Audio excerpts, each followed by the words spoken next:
Қараңыздар, сіздер 500 балл жасадыңыздар, командамен өзіңіз 50 балл, астыңызда 200 балл, 50 балл, 50 балл, 50 осылай примерно жасадыңыздар. Қалай есептеледі? Сіздің өзіңіздің ЛТО-дан 50%, 25% төленеді, 12-де $5. Бірінші линиядан 25% төленеді. Қалған бүкіл астыңыздағы линиядан 20%. Сол кезде сіз 500 балдан $115, яғни 48 мың теңге түседі сізге. 500 балдан 48 мың теңге түседі. Ал егер сіз 500 емес 750 балл жасасаңыз, дәл осылайда, например, сізге $50 премия беріледі компаниядан. Яғни дәл осылай саналады, міне. И плюс мына жерге уже 450 мына жердің глубинаның барлығын санаған кезде 450-ді көбейтеді 20%-ке. Сонда $165 шығады. $50 премия, сонда $215. Яғни 90 мың теңге аласыз. Сізге 500 балдан көрі 750 балл жасағаны выгодно, потому что $50 премия аласыздар. 90 мың теңге. Қазір сіздерге маркетинг планды таблица бойынша көрсететін боламын. Яғни басқа компанияларда 3, 6, 9 деген проценттар болады, бізде ондай жоқ. Бізде тек қана 5 және 25 екі ступень. 5% до директора төленеді, 25% бұл директордан бастап төленеді. Қазір мына таблица бойынша түсіндіріп өтейін.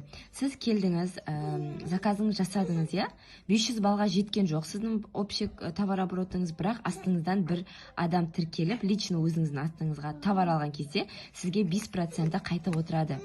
Сізге 5% қайтып отырады. Және де накопительно, яғни бір айда 200, екінші айда 200, үшінші айда 100, общий қосқан кезде 500 болған кезде сіз VIP-потребитель боласыз, сіз директор болмайсыз, VIP-потребитель боласыз да, сізге өзіңіздің заказыңыздан 10% қайтып отырады. Яғни бұл потребительдерге арналған маркетинг. Және де екінші ступень бұл директор.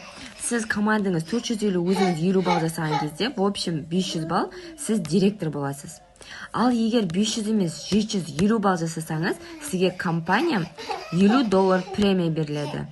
Көрдіңіз да? 500 емес 750 балл жасап отырсаңыз, $50 премия беріліп отырады. Және де серебряный директор болу үшін бірінші веткаңызда 500 баллмен директор шықса, сіз басқа директор емес веткаларыңыздан, яғни 200, 200, 100 болсын, басқа 500 отрыв болу керек. Сол кезде сіз серебряный директор боласыз.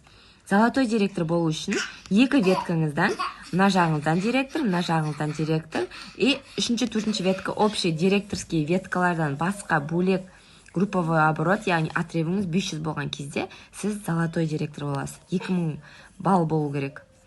Ал изумрудный директор болу үшін всего лишь 3 веткада общий 4 директор, яғни бізде ширина емес, глубинамен саналады. Общий командаңызда 4 директор болған кезде 3500 товар оборотпен сіз изумрудный директор боласыз. Отрыв 500. Басқа компанияларда 1000-1000 отрыв, бізде всего лишь 500. Бриллиантовый директор болу үшін тек қана 3 ветка жарайды. Общий количество директоров 8, 6500 минимум балл болу керек. Отрыв 500. Сол кезде сіз бриллиантовый директор боласыз. Ал біздің ең күшті статусымыз бұл мастер. Яғни мастер, сіз 12500 товар оборот.